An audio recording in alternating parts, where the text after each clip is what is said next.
Sejam bem-vindos para mais um vídeo e para mais uma história das ideias políticas do livro de Marcel Perelot, e vamos iniciar o vídeo 4 do volume 2 da História das Ideias. E este volume 4 vai ser inteiramente dedicado ao nacionalismo. Portanto, vamos ver todo o nacionalismo desde o final do século XIX e inícios do século XX. Portanto, vamos fazer isto de 1880 a 1940. Meus amigos, tínhamos ficado no último vídeo, o vídeo 3, tínhamos ido até... tínhamos ido até Ernest de Renan, tínhamos acabado aí, e vamos agora começar com o chamado, portanto, nacionalismo. E no quinto vídeo, que será o próximo vídeo, será as ideias sociais e o nascimento do socialismo e depois todos os socialismos. Isso será no vídeo número 5. Agora, no vídeo 4, o vídeo de hoje, será um vídeo em que vamos ver tudo sobre o nacionalismo, meus amigos, isso sempre baseado na obra de Marcel Perelot, que é considerado um dos politólogos e cientistas políticos, historiador das ideias, um dos mais importantes. E depois, no final do vídeo, vamos ver alguns livros. Portanto, não é costume fazer isso nesta apresentação da História das Ideias, mas neste vídeo sobre o nacionalismo, para nos ajudar, porque é uma época e uma parte da História das Ideias que se estuda muito pouco, principalmente aqui em Portugal. E então eu resolvi no final também dar um apoio com uma série de livros no final do vídeo. Este vídeo vai ser um pouco mais comprido e vamos ver tudo sobre o chamado nacionalismo, que é o capítulo que vamos iniciar agora do livro de Marcel Perelot, sempre baseado, portanto, nas ideias e nas explicações científicas de Marcel Perelot.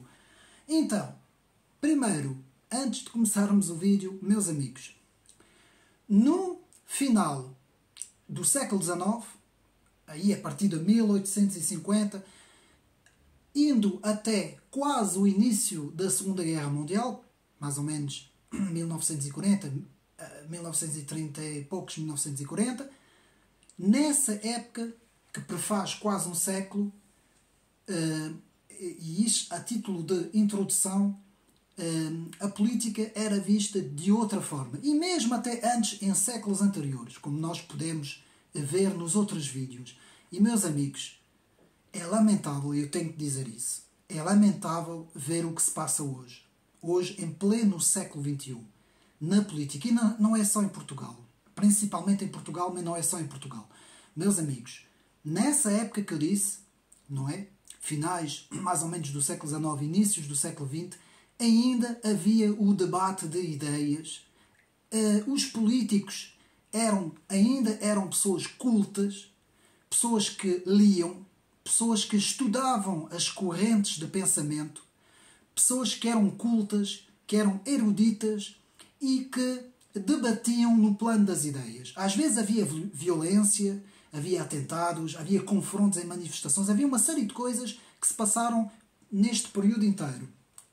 E vamos basear este período na obra de Marcel Perelot, que é principalmente em França, porque é aí que se dá a grande reviravolta das ideias, como sabemos.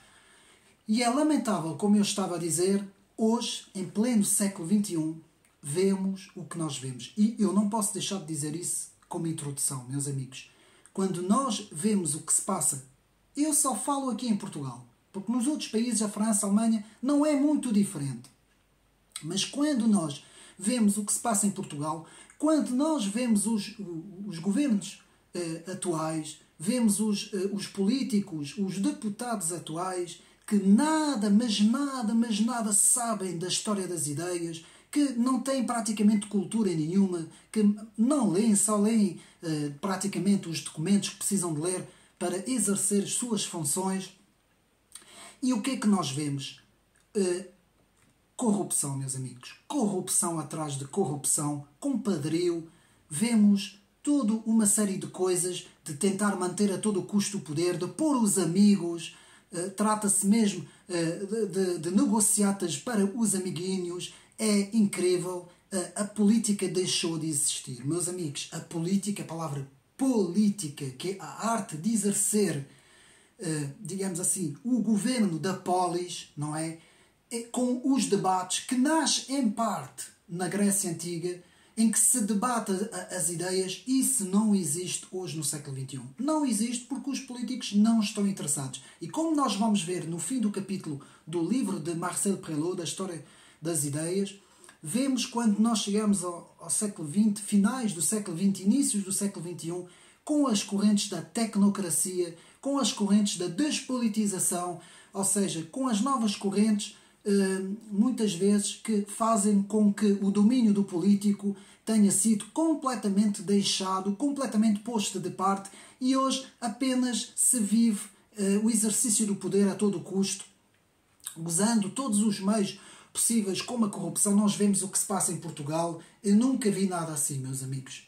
Desde que me lembro, desde os anos 70, não, porque antes não era nascido, não é? Não me lembro de nada disto, meus amigos. Nada. Isto era impossível no tal Estado Novo, que muito se critica por ter sido um Estado autoritário, mas isso era impossível acontecer, uma coisa dessas. Nós hoje olhamos para a política, olhamos para o governo, olhamos para o Parlamento e vemos apenas negociatas, corrupção, políticos que são ilibados uns atrás dos outros, e todos os dias descobrimos casos novos.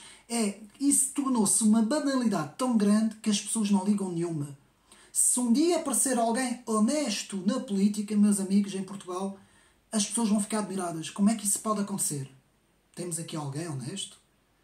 É incrível como se tornou a política. Ao ponto do nosso antigo presidente e primeiro-ministro, Dr. Aníbal Cavaco Silva, ter vindo falar, agora no último discurso que fez, sobre o lamentável estado da nação, meus amigos. Eu fiz aqui uma parte, porque eu não quero falar sobre a política de Portugal e o nosso momento atual, mas, meus amigos, quando nós estudamos a história das ideias a fundo, os autores, os políticos, as obras, tudo o que se passou na história, e nós fazemos uma comparação com o que se passa hoje, nós refletimos muito seriamente o que é que se passa na nossa sociedade. O que é que está a acontecer neste mundo? Já não, todos esses autores que podem ver aqui a foto, todos eles devem estar a dar voltas e voltas no caixão quando veem coisas assim. E principalmente os políticos portugueses. Porque os antigos do PS, os antigos do PSD e muitos outros muito antigos não eram assim, meus amigos. Tinham uma certa cultura, tinham princípios, certos princípios e valores. Sempre existiram golpes, sempre existiram política de bastidores, com as lojas maçónicas, tudo isso sempre existiu. Mas havia, meus amigos, havia valores, havia postura, havia o sentido de Estado. A figura de Estado, o sentido de Estado, que os antigos ainda têm um bocadinho. Lembram-se um bocadinho. E por isso é que o professor Dr. Aníbal Cavaco Silva notou-se ali uma certa, não bem revolta, mas uma certa desilusão com tudo isto. Porquê? Porque são pessoas que ainda trazem um sentido de Estado. São pessoas que ainda foram, independentemente dos erros que cometeram, não estamos aqui a defender ninguém, pessoas que tiveram uma postura. Por exemplo, nós tivemos para mim, os dois maiores homens da política portuguesa, e podem vir-me criticar se quiserem, foi o Sá Carneiro, como nós sabemos, não é? E, embora muita gente, uns gostam muito, outros criticam muito, não interessa agora as posições políticas, e o nosso grande mesmo é a palavra que eu vou utilizar, também Dr. António de Oliveira Salazar. Porquê? Porque eram figuras de Estado. Porque tinham uma presença, tinham uma figura. E nós vamos hoje aqui estudar, para acabar, que nós vamos começar no nacionalismo emotivo de Maurice Barrès, sempre baseado no livro de Marcel Prelot, e vamos acabar com o grande General de Gaulle, em França, e vamos ver tudo sobre o General de Gaulle, porque Marcel Prelot dedica quase 5 páginas ao General de Gaulle, também porque Marcel Prelot, como sabemos, é francês, não é? E o General de Gaulle foi, digamos assim, a figura que mais marcou. Portanto, houve 2 grandes figuras em França, ao longo de toda a história da França. Podemos dizer até 3. Carlos Magno, Napoleão e Charles de Gaulle. A Joana d'Arc, em parte, foi uma figura, mas mais simbólica. Em termos de história das ideias, esses três, e principalmente Napoleão, independentemente de ter sido um autoritário, não é? E um chefe de guerra, digamos assim, estratega, não é? Chefe de guerra, independentemente do que tenha sido, o Napoleão e General de Gaulle, meus amigos, não há um francês que não preste, digamos assim,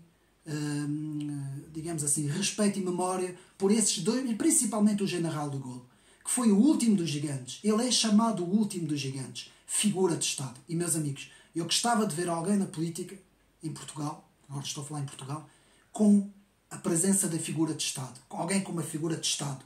Alguém que tenha princípios, que seja honesto, que lute pela nação, que tenha todas essas coisas que, para mim, tanto o Dr. António de Oliveira Salazar como Sacarneiro, de certa forma, tiveram nos seus respectivos tempos, mas ninguém teve, meus amigos. Praticamente mais ninguém teve.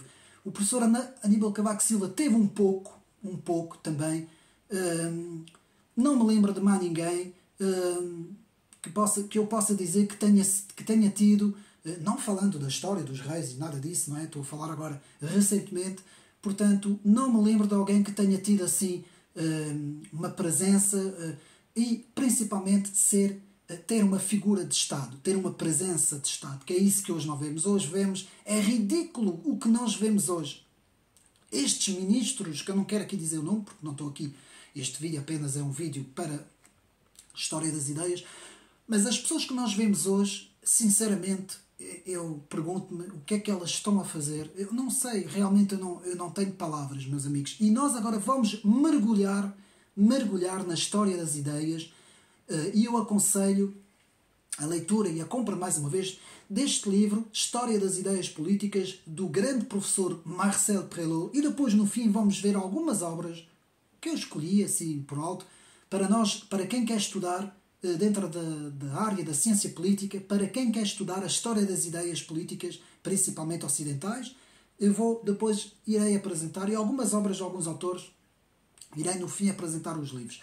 Vamos começar então este novo capítulo com o nacionalismo. E, meus amigos, vamos agora saber o que é o nacionalismo.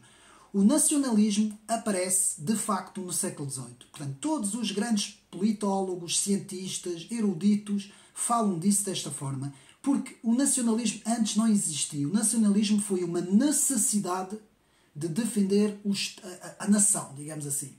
A nação, o reino. Porque antes falava-se em reino. Antes havia os reis e havia os reinos. E não era preciso, porque o rei era quem, digamos assim, governava o reino. Só que com o aparecimento do século XVIII e com tudo o que vai acontecer no século XVIII e principalmente com a Revolução Francesa de 1789, teve que haver a necessidade de aparecer aquilo que nós chamamos o nacionalismo.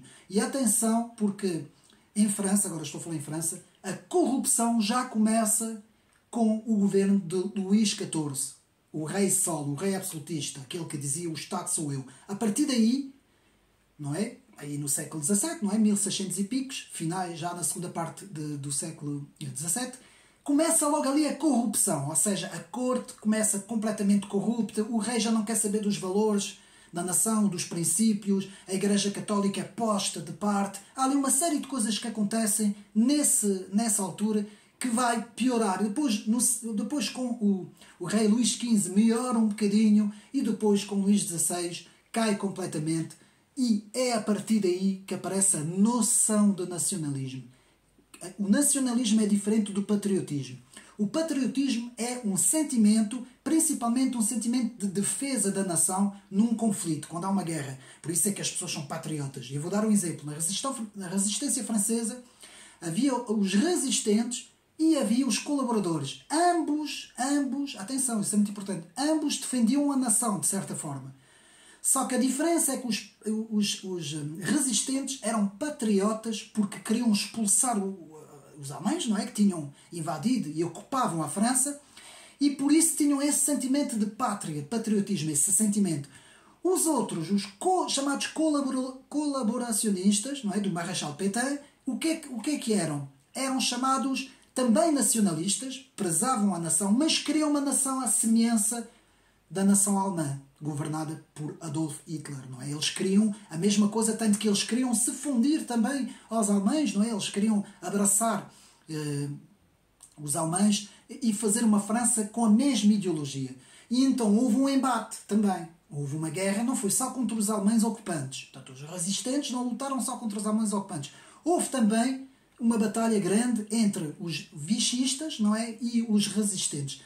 E nós podemos ver isso quando a Inglaterra quando o general de Gaulle tenta fazer um golpe junto com os ingleses no norte da África para bombardear um dos portos que estava ocupado pelas forças de Vichy, que era um território francês, e foram as próprias forças francesas de Vichy que atiraram nas forças comandadas pelo general de Gaulle. Foi um falhanço. O general de Gaulle até ficou muito afetado com isso.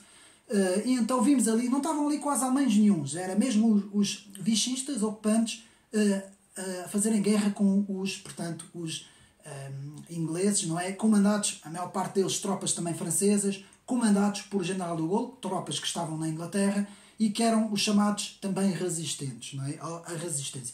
Portanto, há uma diferença entre tudo isso para dizer que há uma diferença entre patriotismo e nacionalismo. O nacionalismo é a defesa das ideias da nação, resumindo assim. E o patriotismo é um sentimento de pátria e de defesa da nação, principalmente quando há um conflito, quando há uma guerra, então a pessoa pega na bandeira e torna-se um patriota e vai lutar contra o inimigo, não é? Enquanto que o nacionalismo é mesmo a ideologia, a ideia de defesa da nação, que aparece no século XVIII, como eu disse, porque houve uma necessidade, quando a monarquia cai, não é? Quando se dá a Revolução Francesa, há uma necessidade, novamente, de defender a nação. E aparecem várias correntes no nacionalismo. Aparecem os nacionalistas republicanos, muito ligados à Revolução Francesa, mas aparece outra corrente, que é os nacionalistas muito ligados àquilo que vai aparecer, que vai ser a contra-revolução, que também não existia. Eu remeto para um vídeo no YouTube sobre a contra-revolução, e esses vão estar ligados mais aos regimes pré-revolucionários do absolutismo, não é? Porque eles tinham visões diferentes, mas ambos tinham a mesma ideia, defesa da nação contra o cosmopolitismo. E então aparece aqui uma guerra, uma batalha de ideias entre os nacionalistas e os cosmopolitas, porque era assim que se designavam as coisas. A palavra globalista ainda não existia nessa altura, ninguém falava em globalismo, não havia os meios de comunicação que temos hoje, então falava-se em cosmopolitismo e falava-se em nacionalismo.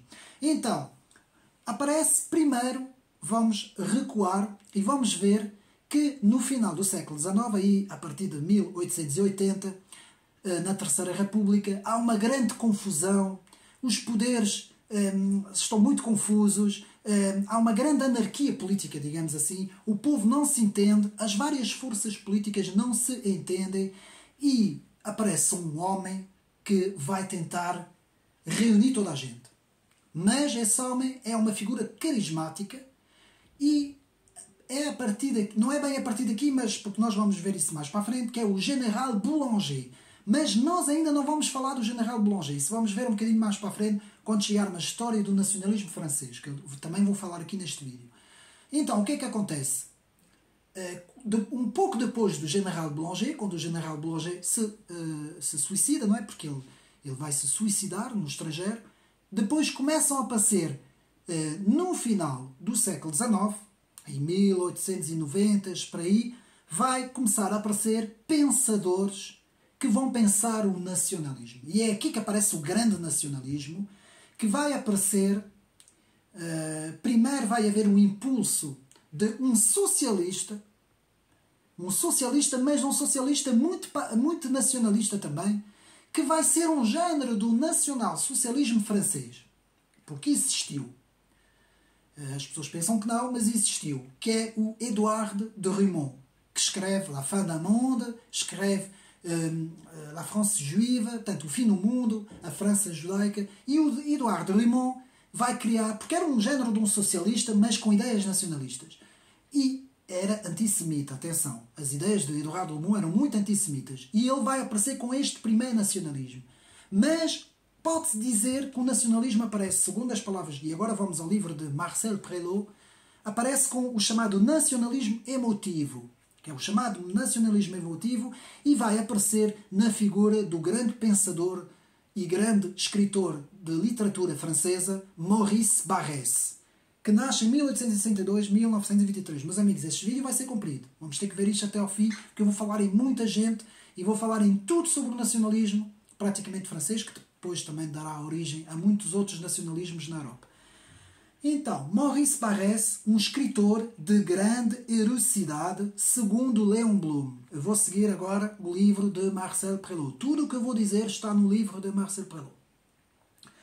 Portanto, são os meus apontamentos. Portanto, em nenhuma época da nossa história se ergueu um escritor tão original, nem se lhe vê nenhum precursor nem mestre. Maurice Barrès, em termos de literatura, com outros grandes da literatura, como Céline, por exemplo, foram grandes pensadores franceses da literatura. Atenção, muito atenção, ainda hoje tem um grande, digamos assim, uma grande posição na literatura francesa e, por exemplo, o próprio Drieux de La Rochelle teria dito: quem é que desde há meio século segurou com mais firmeza a tradição da língua de que Maurice Barrès?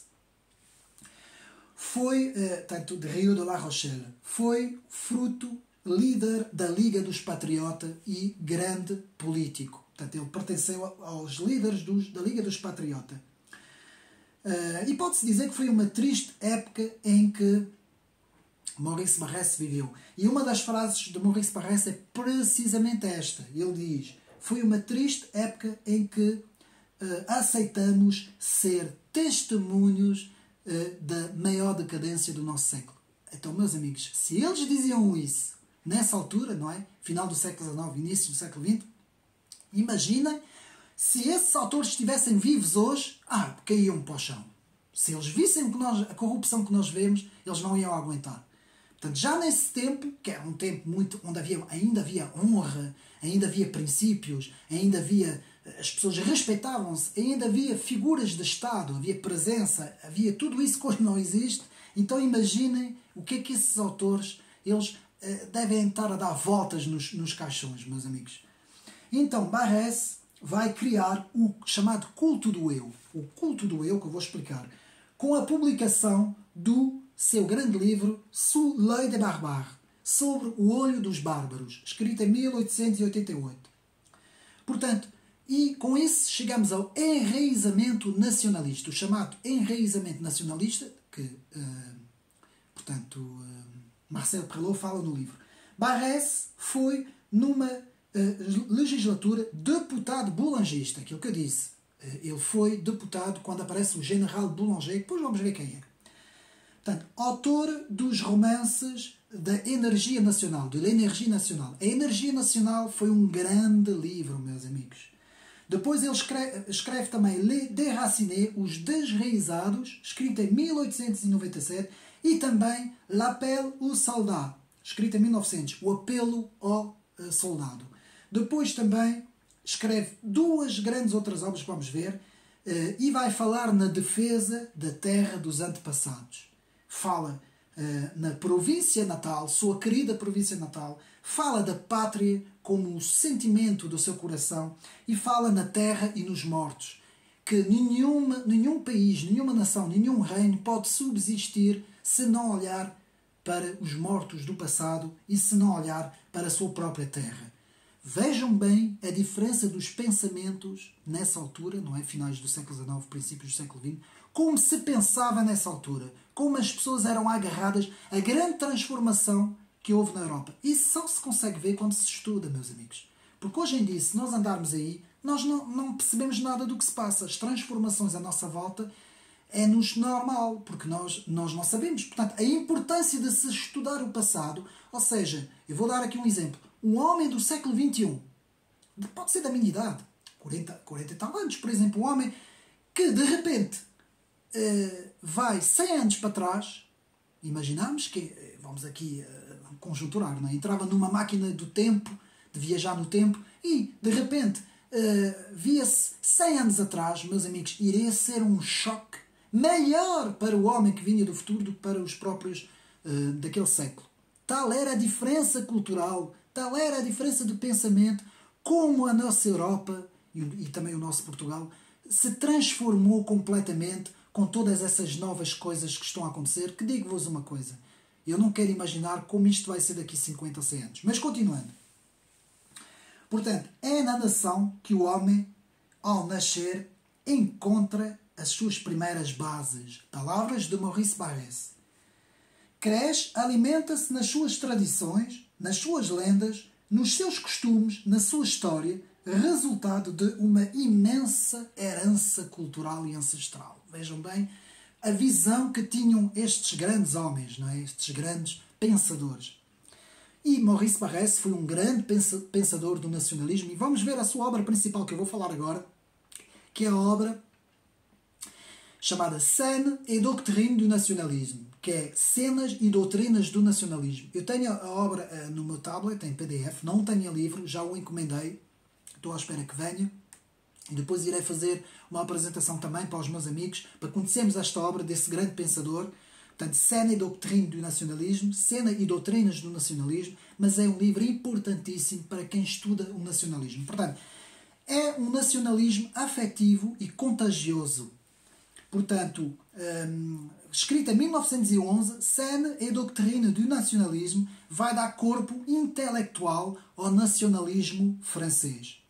Portanto, a razão generaliza, a vida particulariza. Vou repetir esta grande frase tirada deste livro. A razão generaliza e a vida particulariza. Depois temos a posição política de Maurice Barrès. Bom, há aqui uma grande diferença, como vamos ver, entre Maurice Barrès e Charles Maurras, como vamos ver aqui mais para a frente.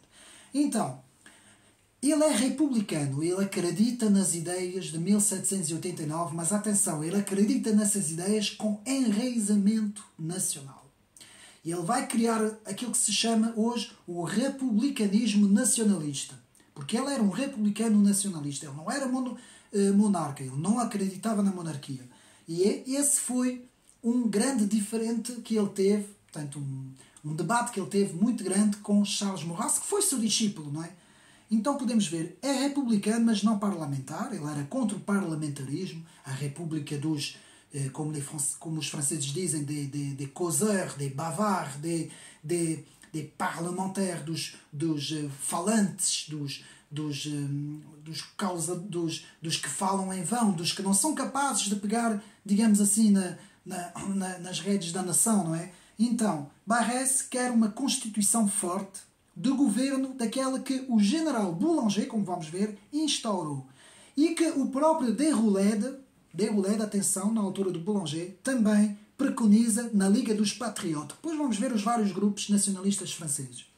Então, para Barrès, o parlamentarismo desemboca na constituição de uma oligarquia que confisca a soberania da nação. Eu vou repetir esta frase, porque isto foi uma visão de há mais de um século muito atual naquilo que nós vemos hoje nos parlamentos e vemos hoje na União Europeia. Vou repetir. O parlamentarismo, que é democrata, não é? Faz parte da democracia, desemboca na constituição de uma oligarquia que confisca a soberania da nação. Vejam bem a visão destes autores, destes pensadores. Portanto, ele é a favor do plebiscito, a nação escolhe livremente um chefe. E chegamos àquilo que é chamado o nacionalismo republicano, de que Marcel Prilot nos fala, sobre Maurice Barrès, não é? E o seu nacionalismo republicano. Barrès não parece querer a adesão à monarquia, que Maurras gostava de lhe impor, como eu disse. Para Barrès, o sistema plebiscitário assegura a autoridade na cúpula do Estado, na periferia, a descentralização salvaguarda as liberdades. Portanto, o nacionalismo de Maurice Barrès é, portanto, republicano, reconhece a forma presidencial e reconhece o valor histórico da Revolução, que é aquilo que eu disse. Via na Revolução de 1789 o nascimento do nacionalismo, mas inquieta-se com os valores universalistas cosmopolitas da burguesia e das lojas maçónicas, não é? Dos revolucionários que rejeitavam as suas ideias. Há um livro importantíssimo que eu irei ver se eu vou conseguir fazer ou não a apresentação no meu canal, que é o livro de Zev Sternel, que se chama Barrès et le nationalisme français. E há também outro livro também importante, que é Nem Esquerda, Nem Direita e a História da Extrema-Direita em França. Também um livro importantíssimo para quem estuda essas áreas da política francesa. E também outro livro interessante, As Várias Famílias Opositoras da França. As Várias Famílias Espirituais da França. Desculpa, foi um erro.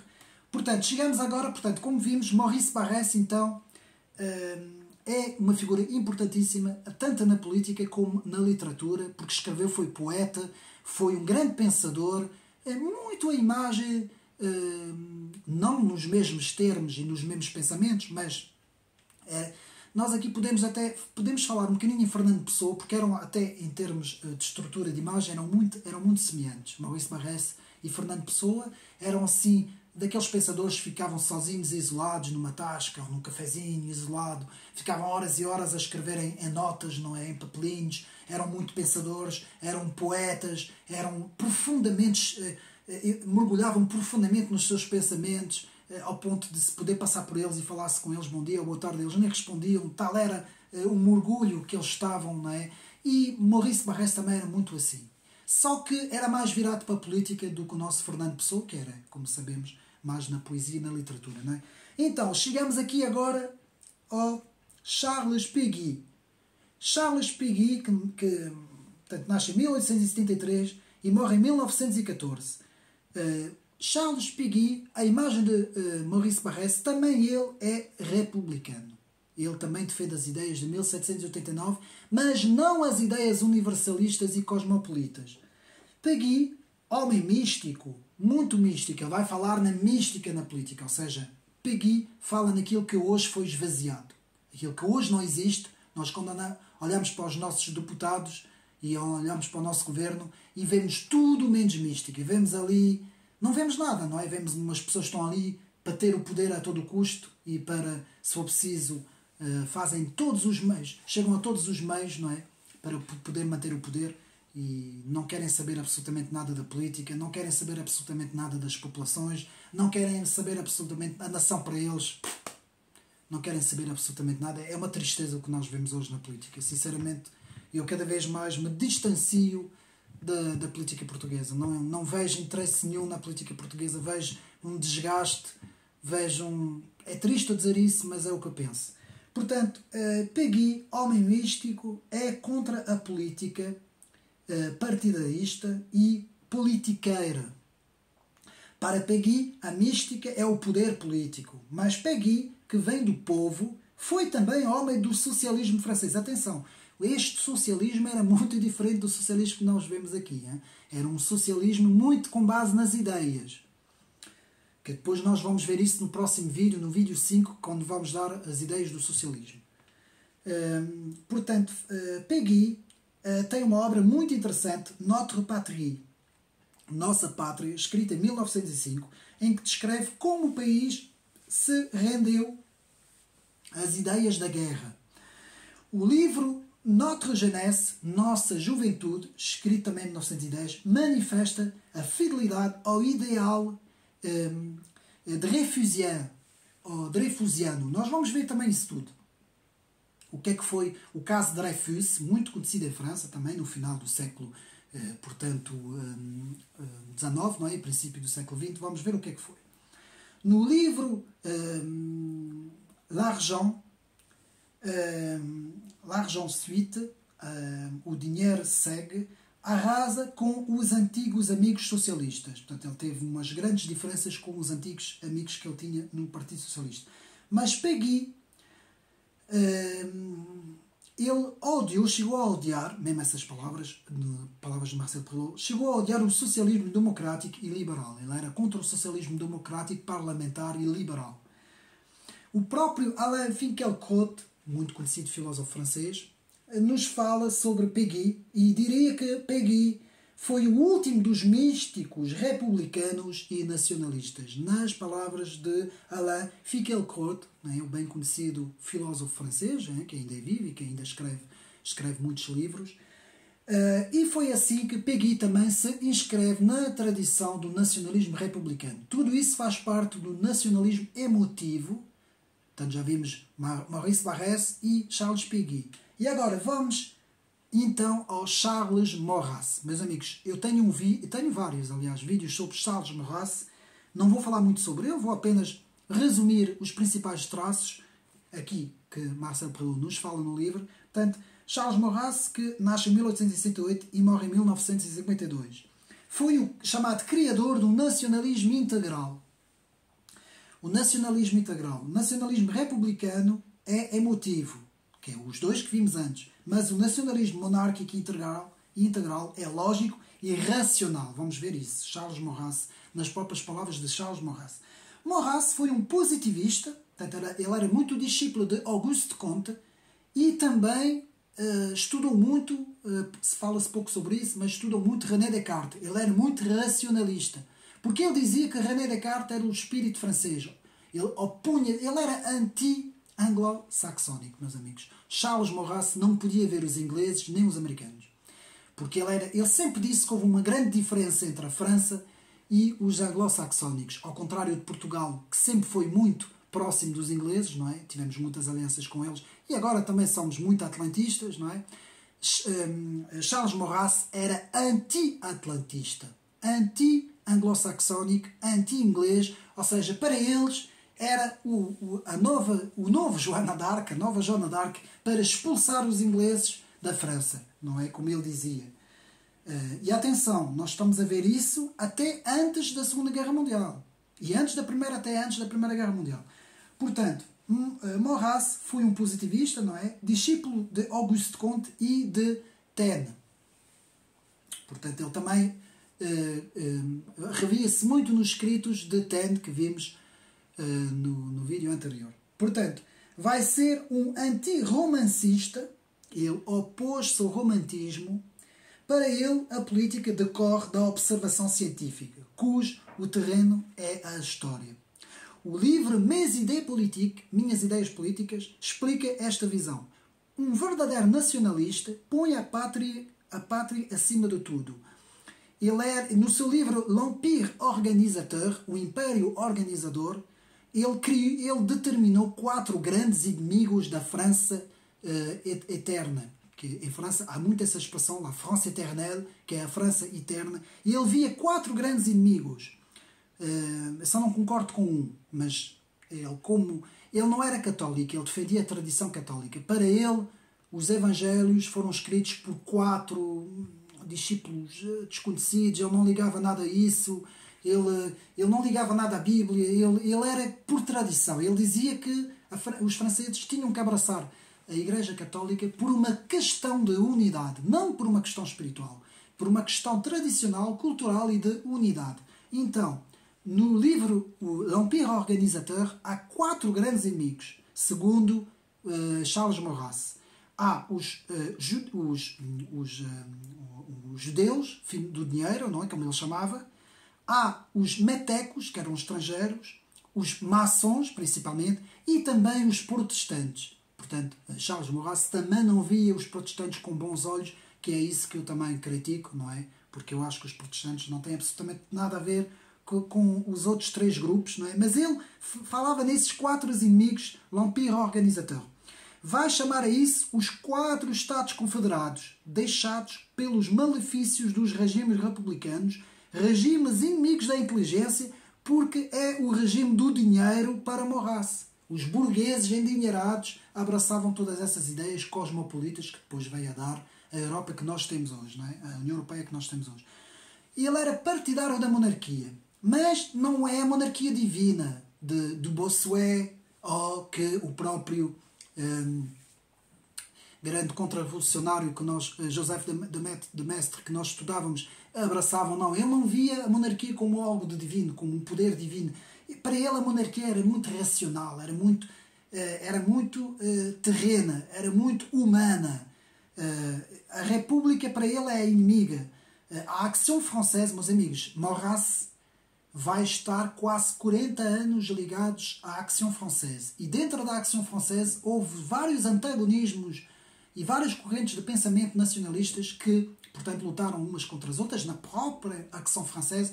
Mas a Action Française, que é a Ação Francesa, o jornal bem conhecido, teve o seu apogeu em 1918. Logo a seguir a Primeira Grande Guerra, teve o seu apogeu. E foi nessa altura que Maurras tem, portanto, lá um espaço para escrever, digamos assim, e vai então ter um importante papel nesse jornal, l'Action Française, e nessa própria organização. Ele combate as ligas inimigas socialistas e republicanas e vai criar a Liga de Combate, os nacionalistas. O seu famoso livro Enquête sur la monarchie, que é investigação sobre a monarquia, é o livre-mestre sobre a apresentação do que nós chamamos a monarquia integral e todos os elementos que compõem a monarquia integral, de que o nosso próprio Dr. António de Oliveira Salazar estudou muito, meus amigos, e inspirou-se muito dos livros de Charles Maurras.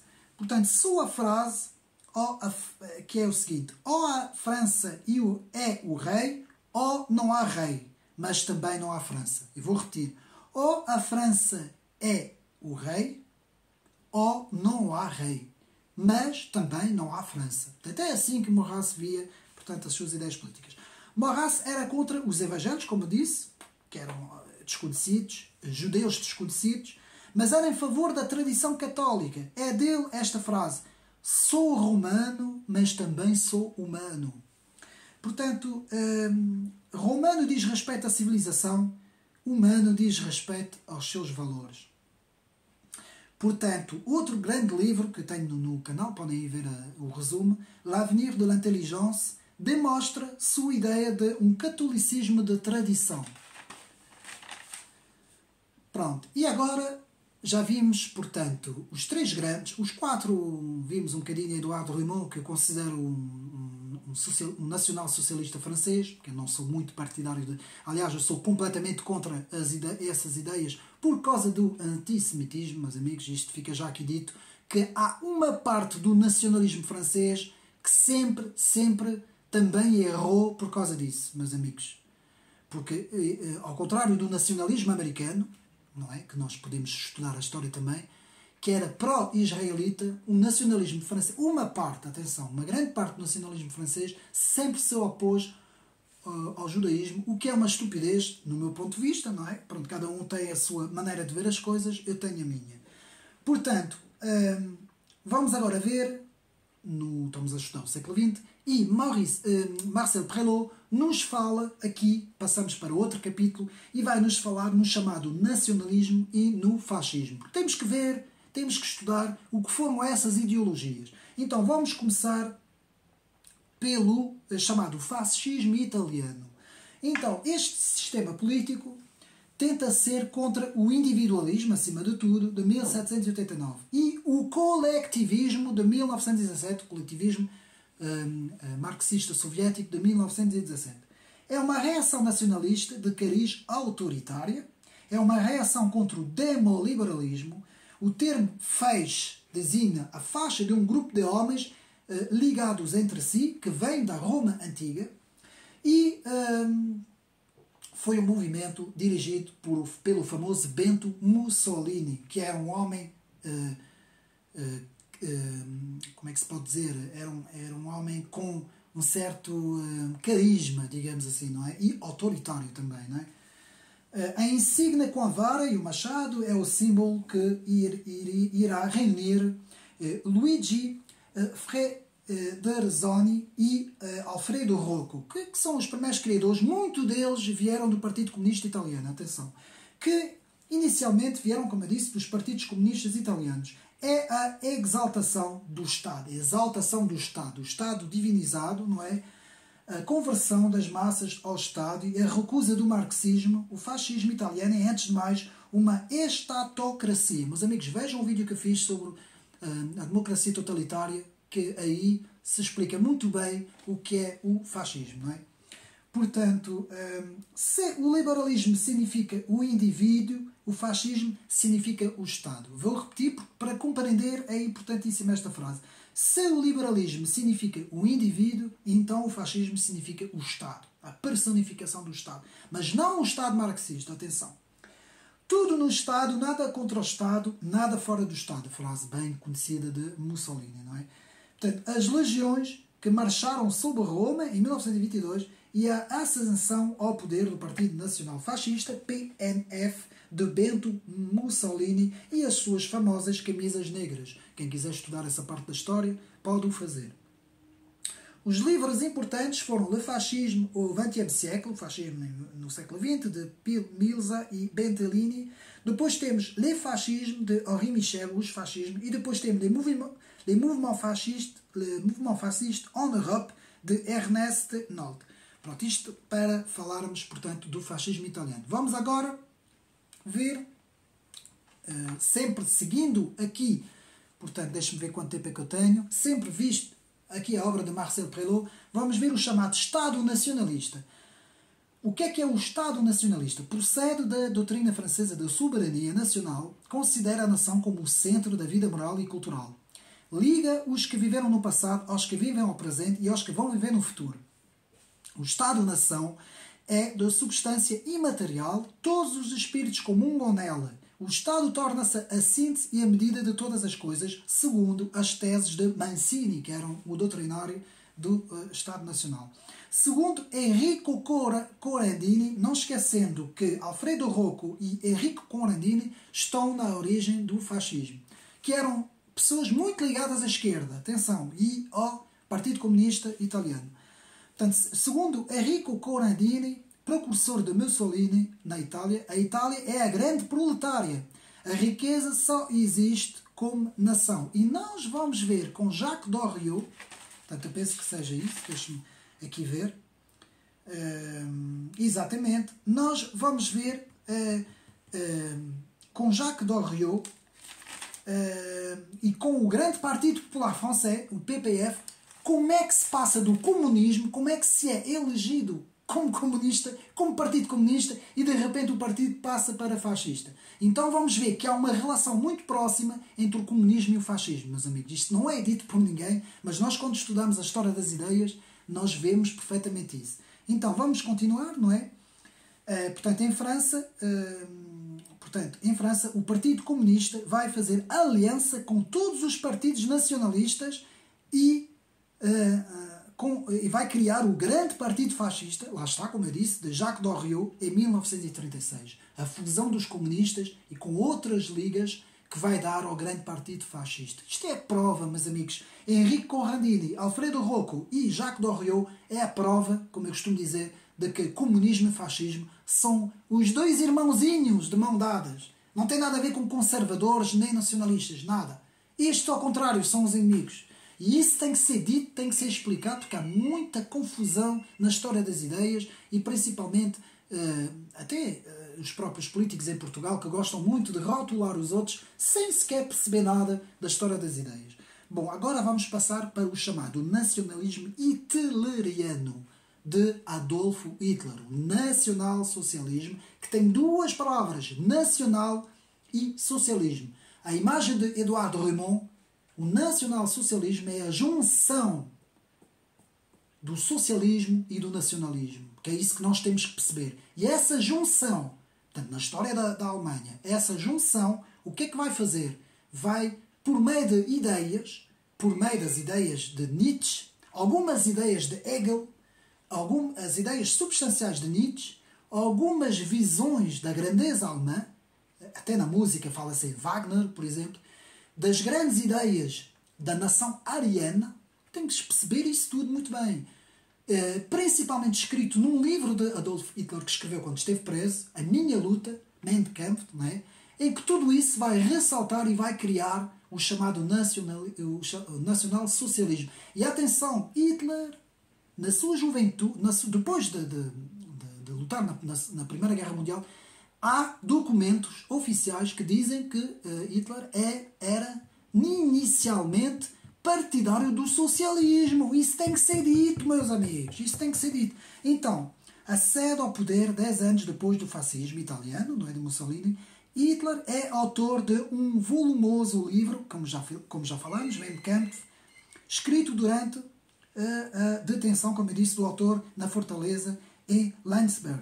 O nazismo é uma exaltação do povo alemão, a Volk, a chamada Volk, a ideia de uma nação com uma realidade orgânica, com uma comunidade e não com uma sociedade. Meus amigos, uma parte, os soberanistas franceses são os inimigos número 1 dessa ideologia que felizmente acabou em 1945, que eu digo-vos já, que eu vejo muita gente que achou aquilo bem. Eu digo-vos uma coisa, para mim o comunismo 1917 e o nacionalsocialismo, vamos falar 30, 39, 45, 44, 45, foram os dois grandes totalitarismos do século XX, os dois grandes inimigos da sociedade, da liberdade e do mundo.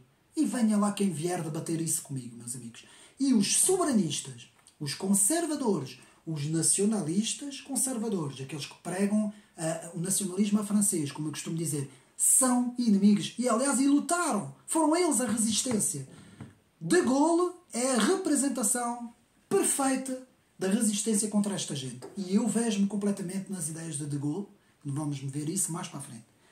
Então, como eu disse, nação como uma realidade orgânica, como uma comunidade e não como uma sociedade. E há uma frase muito, muito conhecida: tu não és nada, o teu povo é tudo, que é o anti-individualismo e o anti-liberalismo. Eles tinham alguma razão numas coisas, atenção, mas na história das ideias temos que ver um bocadinho de tudo. Na razão dessa individualização libertária que hoje temos na extrema-esquerda, não é? Pronto. E nós temos que saber ver essas coisas também, não é? Portanto, é a exaltação do ariano loiro, europeu, e o poder do Estado repousa apenas nas mãos do Führer, não é? Ele é o juiz supremo do povo alemão. Tudo isso que eu estou a falar está aqui, meus amigos, no livro de Marcel Prelot. Viramos a página agora e agora sim, chegamos ao... Portanto, já vimos o que é, nós já vimos Maurice Barrès, Péguy, Charles Maurras, o chamado Estado Nacional, já vimos primeiro o fascismo, o Estado Nacional, depois o nacionalsocialismo e agora vamos ao nacionalismo francês. E vamos fazer uma pequena história rápida, por alto, não é? Não tenho tempo aqui dos pormenores, do que é que foi o nacionalismo francês. Como eu disse, o nacionalismo aparece mais ou menos no final, portanto, do século XIX. Aí em 1880, 70, 80 já começam a ver as primeiras manifestações. Já tinha havido antes alguns nacionalismos, mas aparece principalmente com o general Boulanger, o chamado general Boulanger, que em 1889 vai reagrupar todos os grupos contestatários da França, da esquerda à direita. Ele vai reunir todos os grupos. Apresenta-se em várias eleições e ganha as eleições todas. Janeiro de 1889, o Partido Radical, o Partido Socialista, o Partido dos Operários, o Partido dos Comunardes, todos vão votar Boulanger. Boulanger vai ser o carismático, o tal salvador da pátria, não é? Como o nosso Dom Sebastião, que chega para resgatar a nação francesa.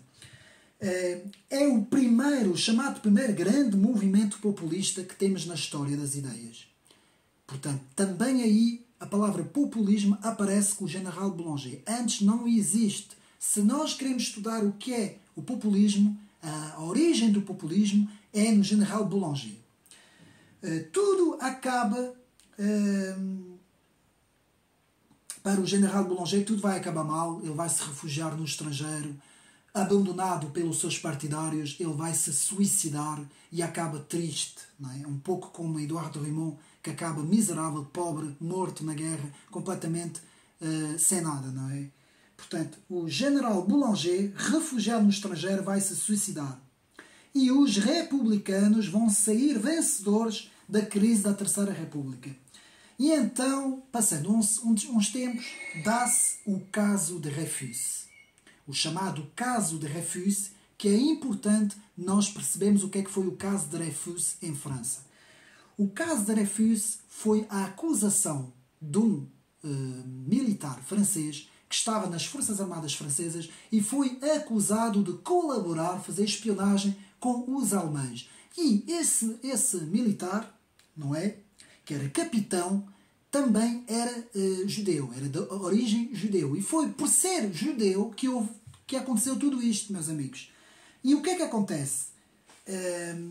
Vai haver um grande escritor francês, Émile Zola, que vai escrever, numa tribuna, vai escrever o famoso artigo J'accuse, que é Eu Acuso, e vai acusar todos os anti-Dreyfusards de fazer uma conspiração porque o capitão era judeu. E vai ser uma explosão que vai pôr de um lado os anti-Dreyfusards e do outro os Dreyfusards. Então vamos ter os socialistas, os cosmopolitas, os republicanos, Émile Zola, toda a imprensa, toda a cosmopolitice a defender Dreyfus. E vamos ter todos os outros, todas as ligas, a Liga Patriótica, todos os grandes nacionalistas, desde Maurice Barrès, que vai tomar posição, Charles Maurras, o próprio Durmont, toda a gente se vai opor ao capitão Dreyfus. Todo o campo nacionalista francês vai se mobilizar contra o campo dos Dreyfusards, como eu disse. Depois não vou falar outra vez o Édouard Raymond, não é? Que vai escrever A France Judaique e La France Juive, que é um dos primeiros que vai falar nessa ideia de nação em primeiro e expulsar todos aqueles que não são franceses, porque era a ideia de Raymond, era esta, principalmente o poder judaico, porque nessa altura o poder judaico era visto como poder endinheirado. Eram os cosmopolitas que detinham o poder em França por detrás dos bastidores e faziam o parlamentarismo francês funcionar, não é? Então, vai aparecer então o primeiro grande movimento francês do nacionalismo, constituído pela Liga dos Patriotes de Deroulède. Deroulède vai ter aqui um importante papel, já vou falar sobre o punch de Deroulède, a Liga da Pátria Francesa, a Liga Action Française, a Liga dos Nacionalistas e a Liga Monárquica. São os grandes grupos, todos anti-Dreyfusards, não é? Todos contra o capitão Dreyfus, e principalmente Deroulède. O que é que Deroulède vai fazer? Então, vamos ver. Todos esses vão estar contra Dreyfus, que vai ser destituído das Forças Armadas em 1908. Há uma excelente reconstituição na internet em que vemos o capitão Dreyfus a ser tirado completamente toda a sua farda militar, não é? Porque nesse tempo ainda havia o orgulho militar e era uma coisa mesmo, quando isso acontecia em praça pública, era uma humilhação para um militar, não é? Então, todos têm um inimigo em comum, a República Parlamentar, a República dos falantes, dos politiqueiros, dos cosmopolitas, daqueles que falam, mas não fazem nada, daqueles que não são capazes de dirigir o destino da nação. Assim era vista as ideias dos nacionalistas. E então, em 1899, o chamado grande nacionalista Paul Déroulède, antigo oficial de guerra de 1870 e partidário anti-Dreyfusard, está convencido de que a união do povo e das Forças Armadas poderão restabelecer a nação francesa e a sua grandeza. Então ele vai criar um punch, ele vai ordenar a todas a Liga des Patriotes, a Liga da Pátria Francesa, a Liga da Action Française, a Liga dos Nacionalistas, a Liga Monárquica, todos esses, les Croix de Feu, todos eles, ele vai dizer para todos eles fazerem a artéria de Champs-Élysées, não é? Que é a principal artéria nessa altura em que as forças da direita subiam, não é? Mas quando chegavam lá em cima à praça, o que é que vai acontecer? Só um pequeno grupo vai virar à esquerda para fazer o tal punch, para ir tomar de assalto o palácio, não é? Do governo, enquanto que todos os outros vão virar à direita e vão regressar, vão ao metro, vão para o metro e vão todos regressar a casa, não é? E não se vai passar nada. E o próprio Déroulède não queria fazer um punch, não. Déroulède apenas queria, digamos assim, queria muscular a República, queria uma força mais autoritária, mais forte, queria mais conservadora. Ele não queria fazer punch nenhum. Então, os grupos mais radicais, depois, como não vai acontecer nada, não é? O pequeno grupo resistente que virou à esquerda vai ser completamente aniquilado pelas as forças policiais, não é? E esse pequeno grupo, depois, muitos vão morrer, vai haver muitas mortes, e esse pequeno grupo depois vai dizer que Deroulede foi um traidor da pátria, porque no último momento Deroulede virou à direita e não quis saber absolutamente nada, porque ele não era na ideia dele fazer um golpe, um punch, não é? Mas a direita francesa não tem líder nesta altura. Tem os grandes pensadores, Maurice Barrès, que aparecem nessa altura, Maurice Barrès e Charles Maurras, não vamos falar sobre eles, não é? Em que eles vão ter à disposição, durante mais de 40 anos, o jornal L'Action Française. Como vimos, depois de 1918, a Action Française vai ser considerado um dos maiores jornais franceses, até 1926, porque em 1926 o Papa vai condenar l'Action Française por causa que na Action Française havia muita gente que era, digamos assim, que não era católico, que era contra a Igreja, não é? Era chamado aquele nacionalismo anticatólico, porque houve também forças ateístas dentro do nacionalismo, não é? Então Charles Maurras, depois dos camelots do rei, os camelotes do rei, vai ver surgir vários movimentos como a Liga dos Patriotes, a Juventude Patriota, o Movimento de Solidariedade Francesa e a principal movimento, as Cruzes de Fogo, a chamada Croix de Feu, que foi um grupo importantíssimo, talvez tivesse sido o principal grupo nacionalista francês, a chamada Cruzes de Fogo, o movimento mais importante surgido depois da guerra, 14-18, e dirigido pelo coronel Delarocque, o coronel Delarocque, que era a figura da direita nacionalista autoritária. Delarocque foi considerado uma grande figura já nessa altura, carismático também, e vai ter aqui uma importância muito grande.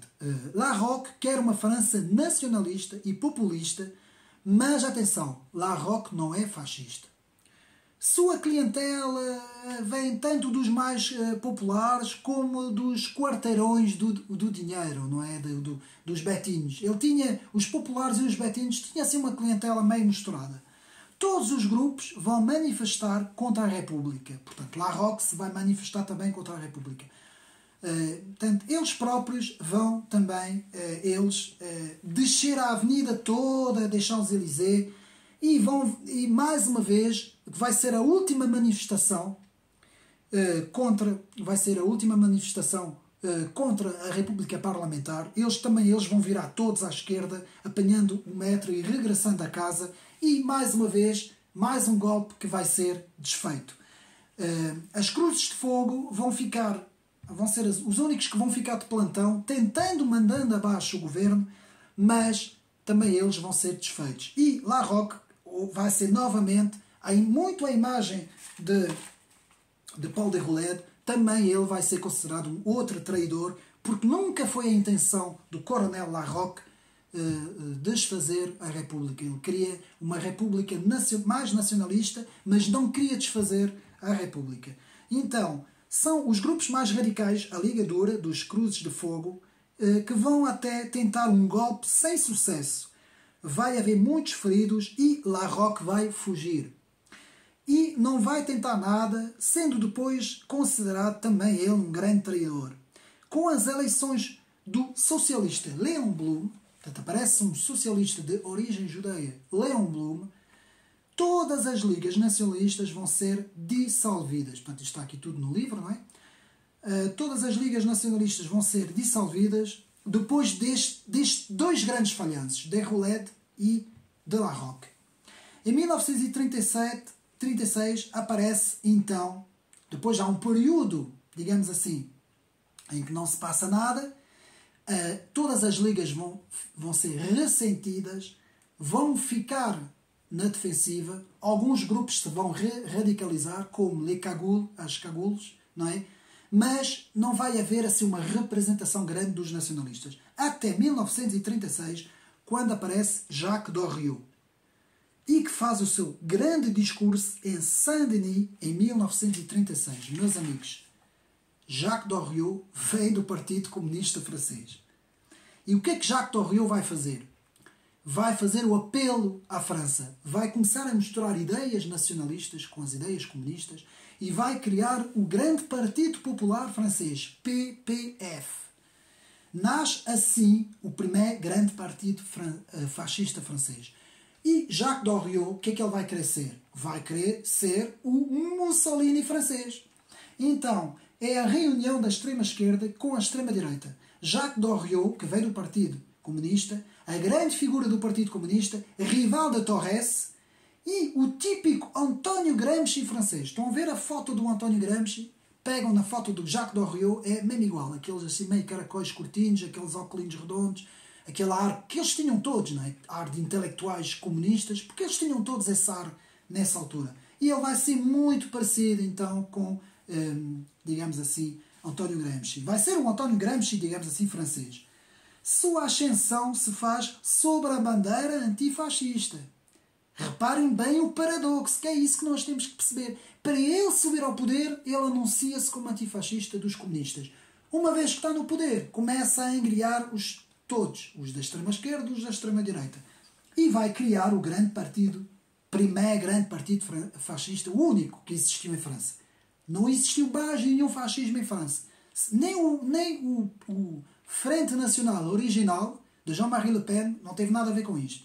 Portanto, o grande partido fascista mistura do comunismo com nacional. Lá está o socialismo e o nacionalismo, e que dá uma mistela de fascismo. Que vai no início ser um partido de esquerda rival, mas vai ser transformado num partido nacional fascista de 1936 a 1937. E, portanto, Jacques Doriot vai ser considerado o grande Mussolini francês. Depois é que vai aparecer grupos como La Cagoule, que são grupos terroristas que vão fazer várias ações terroristas e que vão considerar os intelectuais nessa altura, e principalmente o jornal L'Action Française, como muito mole, e vão querer então vão criar o próprio Comitê de Ação Secreta Revolucionário, muito próximo de grupos fascistas italianos, e até vão dizer que o próprio Jacques Doriot só quer saber de política, é um malzinho, não interessa. Muito próximos dos fascistas italianos, grupos oriundos dos grandes palácios franceses, dos grandes castelos, muitos deles da Michelin, que era a empresa nessa altura, uma empresa grande nessa altura, muitos vão vir ali da Michelin, que é uma classe média alta. Depois, em 1940, depois da derrota das Forças Armadas Francesas, aparece então, depois vai haver um tempo sem nada, aparece a derrota da Segunda Guerra Mundial, em que os alemães vão ocupar todo o norte da França, Paris, apenas a França livre do sul e um pouco do centro vai ficar ali. E é justamente ali que aparece, em 1940, depois da derrota das forças francesas, aparece o general Pétain, que vai governar a França de Vichy. Portanto, podemos dizer que os fascistas franceses foram Pierre Drieux, La Rochelle, Robert Brasillach, Lucien Rebellet. Ver agora o livro de Zev Sternel, Ni droite ni gauche, l'idéologie fasciste en France, nem direita nem esquerda, a ideologia fascista em França, está lá tudo. Para quem quer aprofundar o livro de Zev Sternel, para quem quer aprofundar tudo isso. Porque aqui, Marcel Palot não consegue fazer isso aqui neste livro, não é? Ele faz por alto, não é?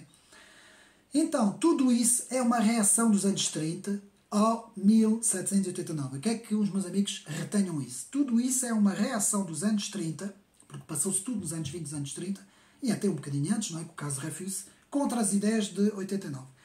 Portanto, que é contra as ideias do liberalismo, cosmopolitismo burguês e também ao comunismo marxismo de 1917. Meus amigos, chegamos agora à última parte do vídeo, que eu guardei agora para o fim, antes de vermos os livros também, em que vamos falar, para mim, da figura central da história das ideias em França.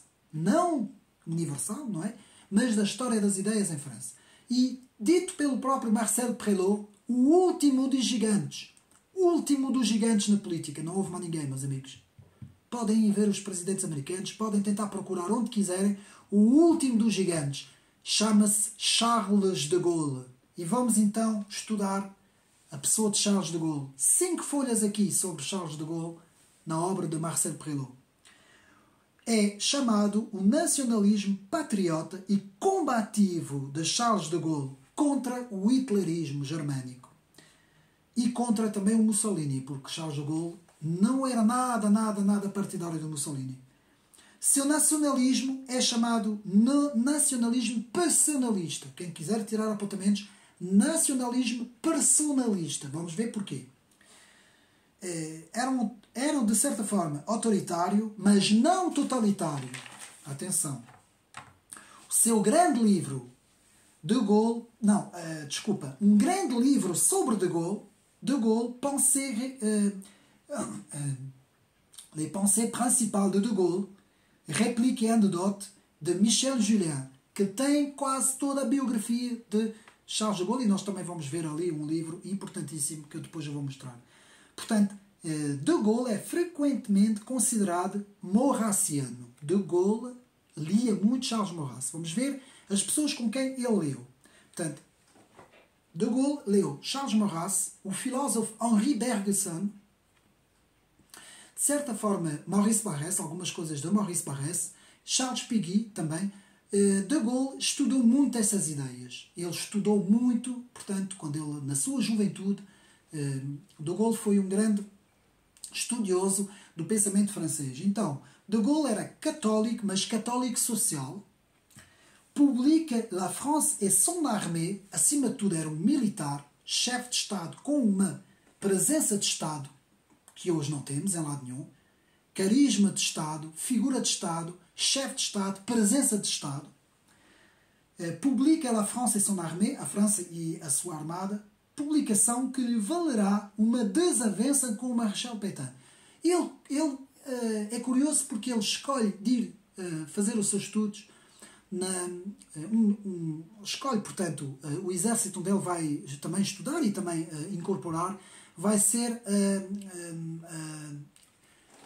a cavalaria portanto, a cavalaria 33, o regimento 33, e esse regimento 33 é muito curioso como é que o destino faz as coisas, porque era precisamente onde estava o Marechal Pétain. Então, o que é que vai acontecer? De Gaulle e Pétain vão se conhecer. Pétain muito mais velho, De Gaulle muito novo, mas Pétain vai logo ver, está aqui alguém que vai sobressair sobre os outros todos. O Marechal Pétain viu logo, está aqui um homem que este vai ter um destino único em toda a França, em toda a história, até na história do mundo, não é? E foi o que aconteceu. Ao princípio eles vão ser muito amigos, mas depois, como vamos ver pela história, vão ser inimigos, não é? Na Segunda Guerra Mundial. Vão chegar a ser inimigos. Então, podemos continuar. Vai haver grandes diferenças e opostos entre o próprio Charles Maurras e de Gaulle, mesmo de Gaulle sendo admirador dos escritos de Maurras. E porquê?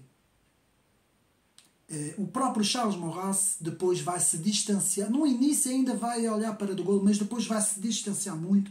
Porquê? Porque Charles Maurras, havia um historiador do século XVIII francês muito conhecido, que é o Jules Michelet. E de Gaulle gostava muito da obra de Jules Michelet, ao contrário do Maurras. Maurras abominava as ideias de Jules Michelet, por dizer que havia certas ideias em Michelet, algumas ideias cosmopolitas, enfim, algumas coisas. E esse vai ser o grande diferente entre Charles Maurras e de Gaulle. Chegamos ao chamado nacionalismo personalizado, ou personalista, que é o nacionalismo de Charles de Gaulle. O nacionalismo personalizado é a doutrina de Charles de Gaulle, uma certa ideia da França, Este nacionalismo personalista continua o nacionalismo emotivo de Barrès e republicano de Charles Péguy, e mais longínquamente do historiador mais antigo, do século XVIII, como vimos, Jules Michelet. Daí Charles Maurras se ter distanciado de tudo isto. O pluralismo gaullista repousa na aceitação da diversidade das famílias opositoras, não é? Portanto, há um certo pluralismo que de Gaulle tentava abarcar, não é?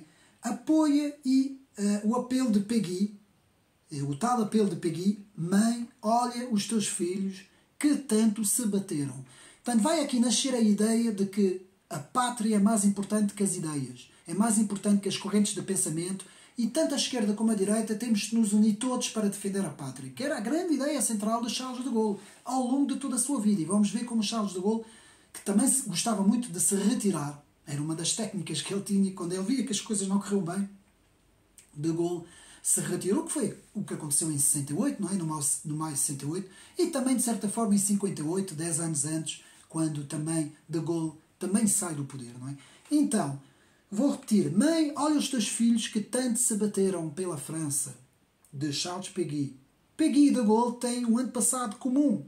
Jules Michelet, historiador, 1798-1874. O grande historiador, o povo, uma pátria, uma França. De Gaulle impõe a si mesmo uma certa ideia da França. Toda a minha vida formei uma certa ideia da França e a França não pode ser França sem grandeza. Ai, meus amigos, como eu gostava que os nossos políticos falassem assim hoje, esses Marcelinos e Costas, se tivessem esta visão, meus amigos, não, é precisamente o contrário, não é? Mas enfim, de Gaulle impõe-se assim uma certa ideia da França, o jovem se consagra na sua segunda grande guerra. Dos 35 aos 50 anos, 1924 a 1939, capitão, depois comandante, depois coronel, facto que muita gente diz que ele nunca chegou a ser general. Uns dizem que sim, outros dizem que não, nunca percebi esta parte aí, mas enfim, eu deixo isso para quem quiser pesquisar sobre isso. De Gaulle vai publicar 7 ou 8 volumes, dos quais 4 são essenciais. Vamos ver, 1924, La discorde chez l'ennemi, a discórdia no inimigo. 1925, La France et son armée, a França e a sua armada, já vimos. 1932, Le fil de l'épée, o fio da espada. 1934, Vers l'armée de métier, que é um livro importantíssimo, Vers l'armée de métier, para o exército do não sei como é que se diz em português, portanto, não é trabalho, bem, vamos traduzir assim, vers l'armée du métier, para o exército do trabalho, vamos traduzir assim nesta forma. Foi muito influenciado pelo filósofo Henri Bergson. Henri Bergson teve um impacto muito grande nas ideias de Charles de Gaulle. Ele leu muitas obras de Henri Bergson. De Gaulle transporta o espírito francês pela resistência. Meus amigos, sempre que falamos em resistir a qualquer poder totalitário, nós podemos ir buscar algumas figuras. Eu sei que alguns não vão concordar, mas eu posso ir buscar algumas figuras. O filósofo Karl Popper, pelos seus escritos, contra o nazismo e o comunismo. De certa forma, mesmo que não se goste dele, Churchill, por ser de origem judaica e por pertencer àquela elite anglo-americana, neste caso, mas inglesa, não é? Mas foi um grande resistente, há que se tirar o chapéu. E principalmente Charles de Gaulle. Foi o homem da resistência, que nunca baixou os braços, mesmo quando o poder alemão tinha dominado a Europa inteira. E depois, contra Stalin, ele não baixou os braços, meus amigos. Como vamos ver. De Gaulle transporta o espírito francês da resistência aos alemães e mais tarde aos comunistas. De Gaulle é difícil porque é tático e não dogmático o seu pensamento. Lá está. Ele não era partidário do intelectualismo. Ele era mas um pragmatismo francês. Era muito tático nas suas ideias.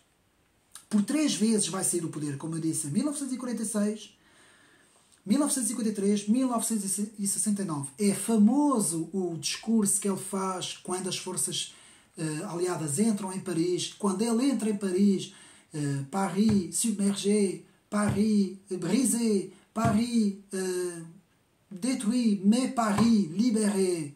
A grande frase que ele diz, libéré parce que c'est l'armée de la France qui a libéré la grande France. Portanto, de Gaulle, de facto, ficou na história com este discurso, ficou na história na BBC, portanto, com o seu grande apelo à resistência, logo a seguir ao discurso do Maréchal Pétain, que faz um discurso entregando completamente os poderes aos alemães, não é? E de Gaulle nunca aceitou isso, mesmo estando junto de Churchill, na Inglaterra. Churchill pegou nele e, de certa parte, criou a imagem de Gaulle.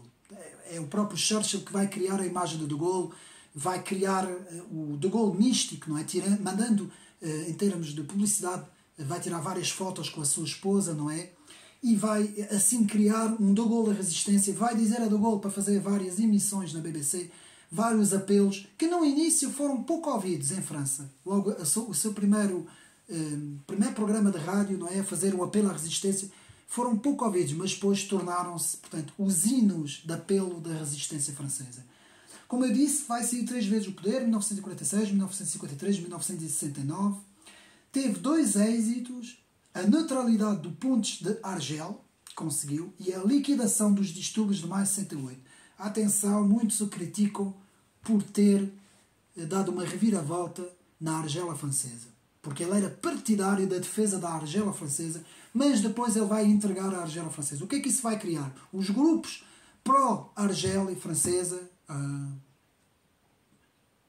agora não me lembro do nome, a organização para a França Argélia, ou uma coisa assim qualquer, agora não me relembro, vão até tentar até fazer um atentado contra De Gaulle e tudo, e vão fazer vários pontos contra, neste caso, o governo de Gaulle, não é? Então, De Gaulle, muito interessante, quando se dá o maio de 68, quando todos os jovens vão... tudo isso começa por causa de uma situação em que, nas casas de banho, não é?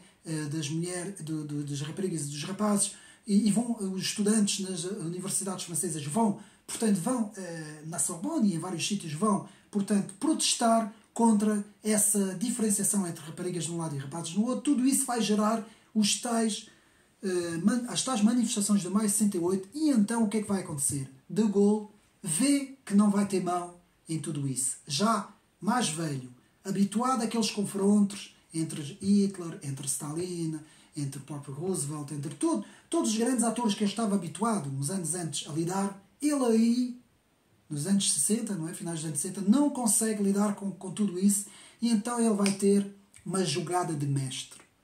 A grande primeira jogada de mestre na história das ideias, que é, ele vai para Baden-Baden de helicóptero, ter com um dos seus fiéis coronéis, não é? E vai então fazer de conta que desapareceu. Nem o primeiro-ministro vai saber dele. Nem o primeiro-ministro de Bresse, que vai andar à procura dele e não vai saber, e o próprio Pompidou também, ninguém vai saber dele.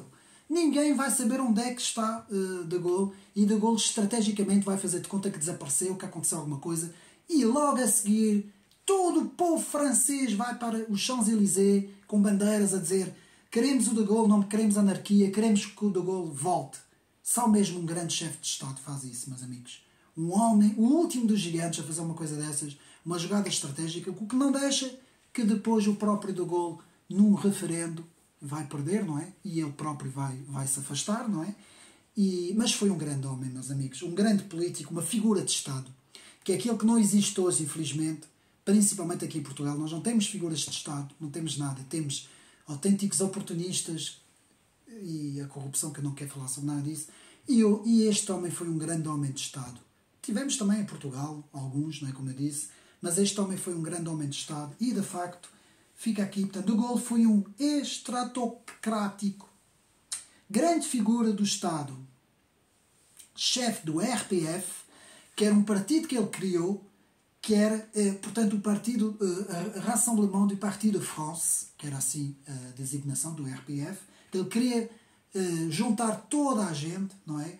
Um pouco aos olhos de Henrique Zemmour, que para mim também é um grande estadista, mas o Henrique Zemmour não tem assim, em termos de visuais, atenção, em termos de intelectual, o Henrique Zemmour, não há ninguém que tenha cultura da história da França como ele tem.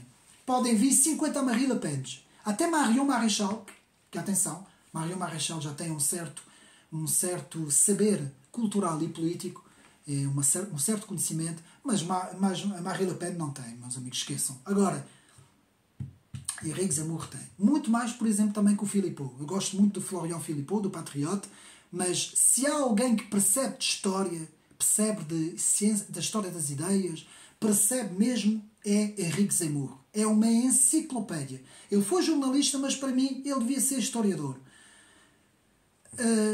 a imagem de Jacques Bainville e de Brodel, Fernand Brodel, para mim, não fica atrás Henrique Zemmour. Infelizmente, a estatura de Henrique Zemmour, de origem judeia, e a argelina, não é? Tem uma estatura que... Não é?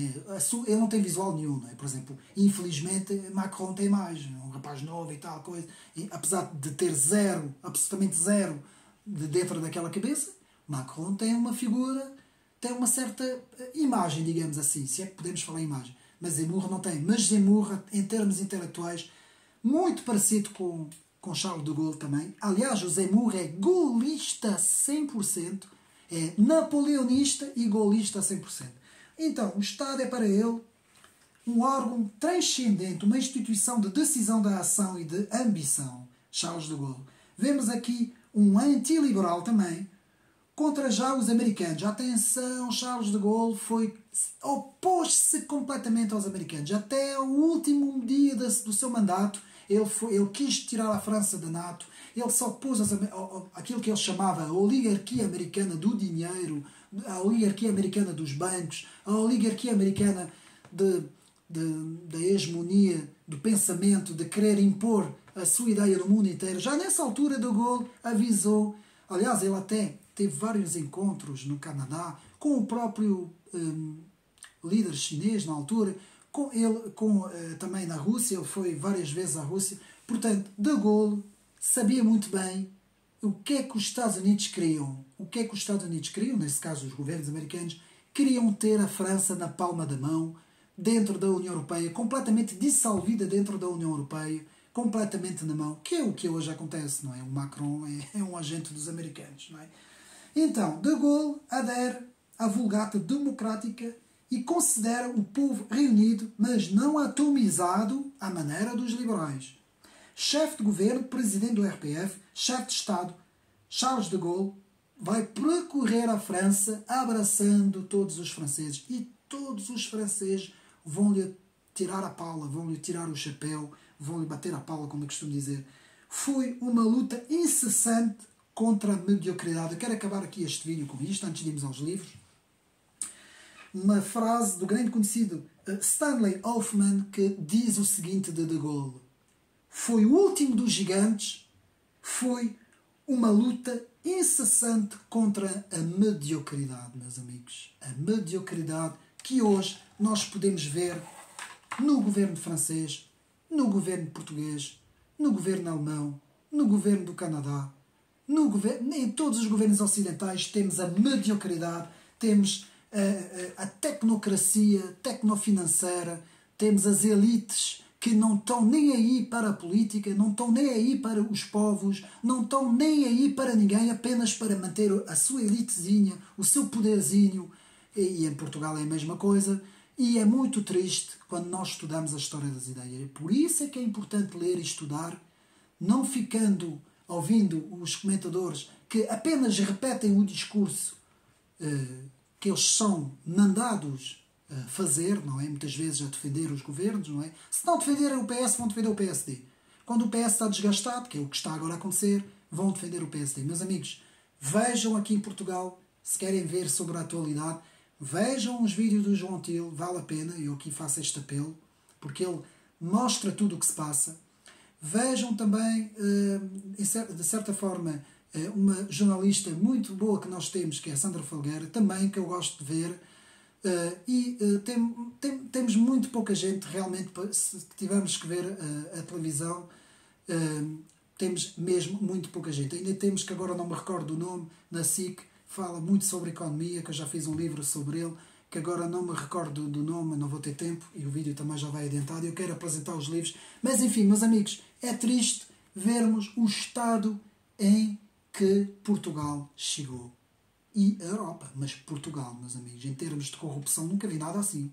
Eu não vejo isso nem na Espanha, nem em França. Em França também vê-se algumas coisas, que as grandes, com os McKinsey e isso tudo, e com o governo do Emmanuel Macron.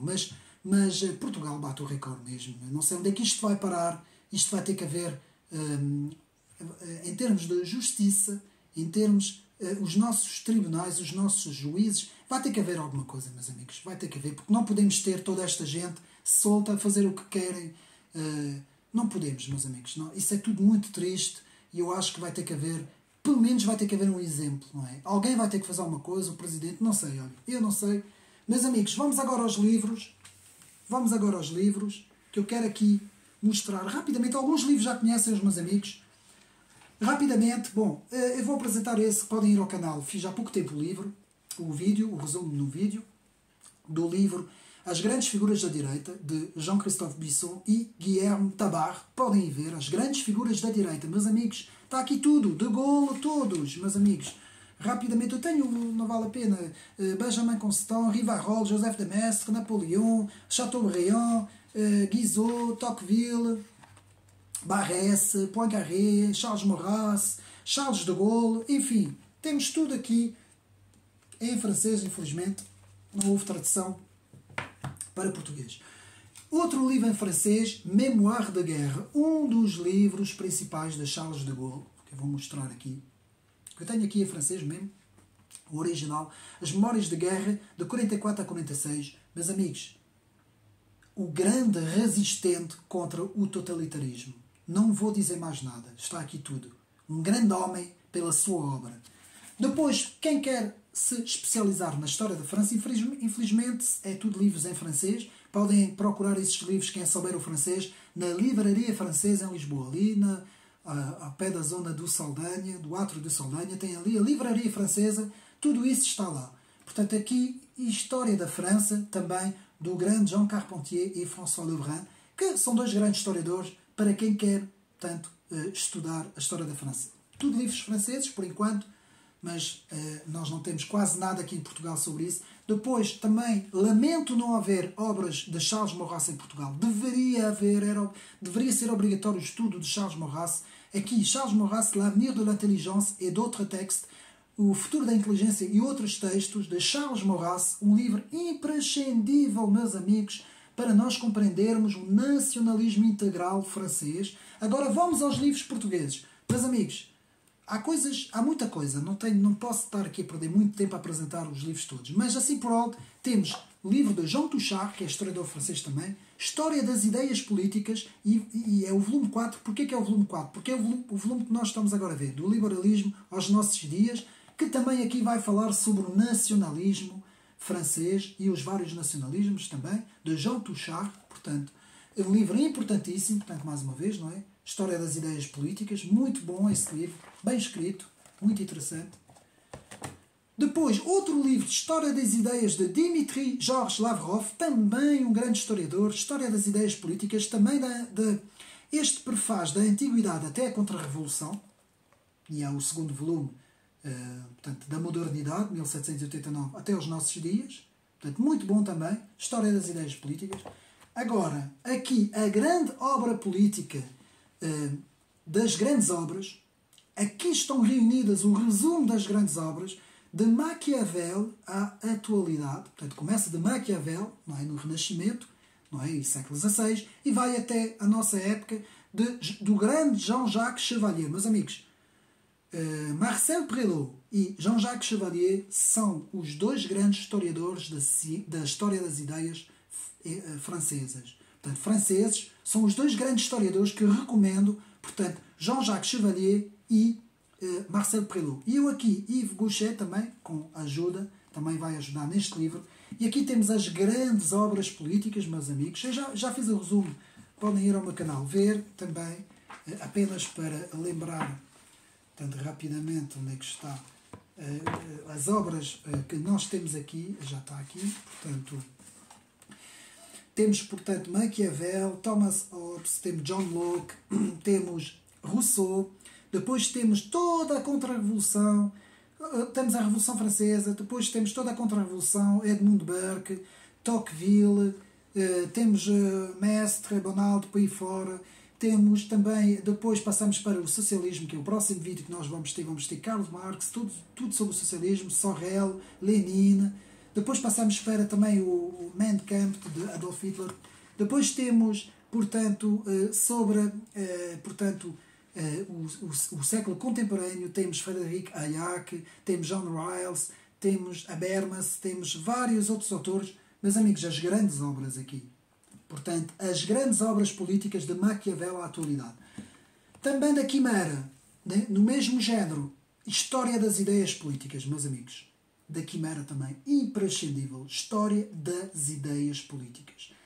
Tem que se ler estes livros para ampliar os conhecimentos e para percebermos do que é que estamos a falar quando falamos na política, nas correntes de pensamento e na história das ideias. Outro grande livro, meus amigos, está aí à venda também, imprescindível também pelo o nosso professor Diogo Freitas do Amaral, que já nos deixou, não é? Como sabemos, que, embora o seu percurso político teve muito que se dizer, não é? Não vou falar sobre isso, uns podem gostar, outros não, mas como professor universitário foi um grande professor e tem obras escritas, notas, livros de notas, imprescindível no estudo principalmente no estudo da história das ideias, história do pensamento político ocidental, um livro que podem encontrar nas livrarias, principalmente a Almedina também, portanto, do Diogo Freitas do Amaral, História do Pensamento Político Ocidental. Esta obra é muito boa, porquê? Porque, por exemplo, faz, aqui eu vou dar, por exemplo, um exemplo, aqui quando nós estamos a estudar Maquiavel, ele vai fazer um pequeno resumo e depois faz uma pequena biografia, e depois um resumo que tem sempre 3 ou 4 páginas e uma conclusão, meus amigos. E depois a biografia e nota final. Normalmente faz 3, 4 páginas, mas nós ficamos com o conhecimento completo, quase completo, não é? Porque para isso é preciso ler as obras, do autor, não é? Portanto, um livro importantíssimo para estudo. E não podia deixar de falar aqui num livro que eu agradeço muito, o professor catedrático António de Sousa Lara, que me fez a gentileza de fazer chegar o manuscrito sobre a ciência política, e aqui já não estamos a falar da história das ideias, estamos a falar da ciência política, estudo da ordem da subversão, já vai na sua 10ª edição, que eu digo que é um livro importantíssimo, que eu estou agora a estudar e que talvez faça mesmo um resumo desta obra. Depois falarei com o professor sobre isso. E digo-vos uma coisa, é talvez dentro da ciência política em Portugal um dos livros mais completos de estudo, principalmente para os alunos e para aqueles que querem aumentar o seu conhecimento sobre a ciência política, aqueles que tiram direito também, de todas as áreas, aqueles que tiram também ciência política e até aqueles que estão a tirar filosofia, portanto podem de facto mergulhar nesta obra fantástica do professor António de Sousa Lara. Meus amigos, está tudo aqui dito sobre este vídeo, sobre o nacionalismo, o vídeo número 4, e vamos para o próximo vídeo, o vídeo número 5, e vamos passar sempre nas obras de... onde é que está o livro? Agora já não... está aqui. Na grande obra da História das Ideias de Marcel Prelot, vamos passar para o socialismo, vamos saber tudo sobre os vários tipos de socialismos. Meus amigos, houve pelo menos 9 ou 10 tipos de socialismos diferentes, correntes de pensamento do socialismo diferentes. Quando eu falo aqui nos socialismos, também estou a incluir o chamado socialismo científico, que é o marxismo, que origina o comunismo. Portanto, meus amigos, até à próxima. Não percam o próximo vídeo, os socialismos na história das ideias, de Marcel Prelot. Um abraço e até uma próxima.